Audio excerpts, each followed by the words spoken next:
ఆ, అల్లుడు ఆ, ఈ మిషన్ చాలా బాగుంది అల్లుడు. ఉం. కాళ్ళని కసాబిసా నొక్కేస్తుంది. పిల్లల కాళ్ళు నొక్కడం మానేసాక ఈ మిషన్ కనిపెట్టారులేండి.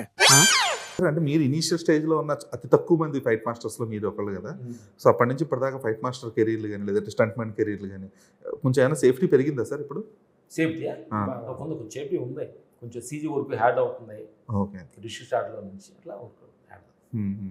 ఎందుకంటే ఇంతకుముందు ఈయన రామకృష్ణ గారు అని చెప్పేసి ఒక ఫైటర్తో మాట్లాడుతున్నప్పుడు ఆయన చెప్పారన్నమాట, అప్పట్లో ఈ రోప్స్ అవి ఉండేవి కదా, డైరెక్ట్ బస్ మీద దూకేయండి, నిజంగా దూకేయమనేవారు మమ్మల్ని ఫైటర్స్ని, ఒక 20 మంది 30 మంది అలాగా. ఇప్పుడు కొంచెం రోప్స్ అవి వచ్చాయి, కొంచెం హెల్ప్ అవుతుంది మాకు. అంతకుముందు డైరెక్ట్ మోకాలు చెప్పలు పగిలిపోయి చాలా అప్డేట్ వర్షన్ అవుతుంది, సేఫ్టీ కూడా చాలా ఇంపార్టెంట్ కదా, అలా మారుతూ వస్తున్నాం అన్నమాట. ఓకే.